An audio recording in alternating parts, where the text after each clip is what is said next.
Audio track 6.5. Tripped over. Entire. Crush. Exhaustion. Platform. Leaning. Sniffing.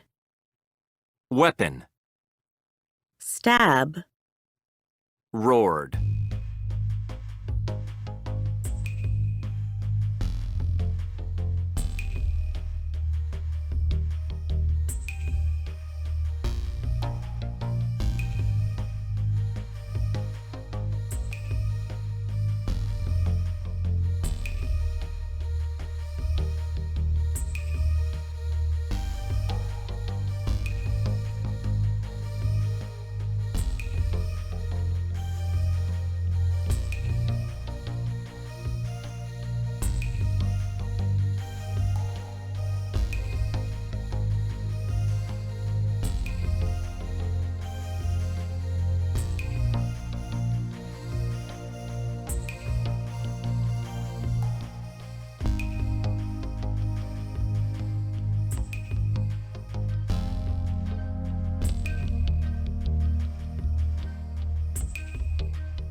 My first night ever in the bush in Tanzania was probably one of the scariest of my life.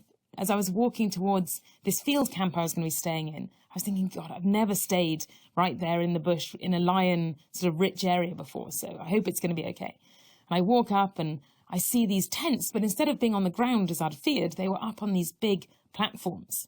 And I thought, oh, that's so much better than I thought. So I climb up onto the platform and a guy comes out and he says, oh, hi, nice to meet you. Your tent's over there.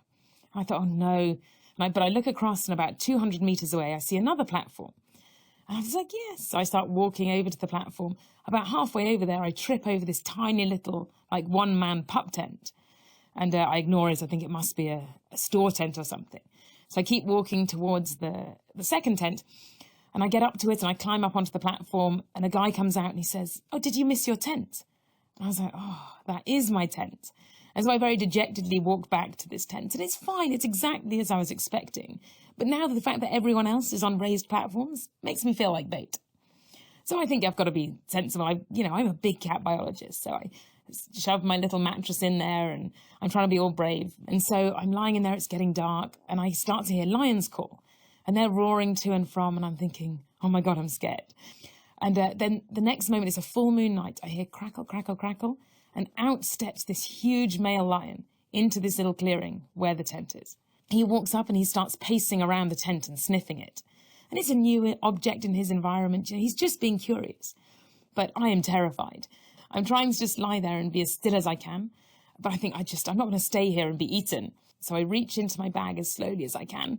And I try to think I must have something I can use. And I pull out my multi-tool. And I take out this 3-inch blade. And I think, okay, if he comes in, I'm going to cut his throat. And I look up to the left and he's here and I can see this huge shaggy mane. And I think there's no chance of me cutting his throat. And so I reach back into the bag and I start to find anything else I can find. And I pull out my deodorant spray. And I was like, right, if he comes in, he is in for a world of pain. I'm going to blind him in the eyes with a deodorant and then stab him in the throat. It's going to be all over.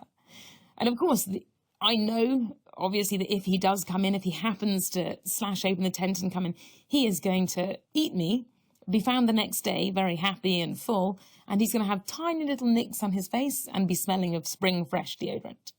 And so, but it made me feel better. And then suddenly he comes really close and he leans against the tent, and both he and I jump because I think he didn't expect it to be, a movable object. It might have been a warm rock or anything. And then the next thing, he moves back again and he slumps right the way down the side of the tent. And this is a small tent and a big lion.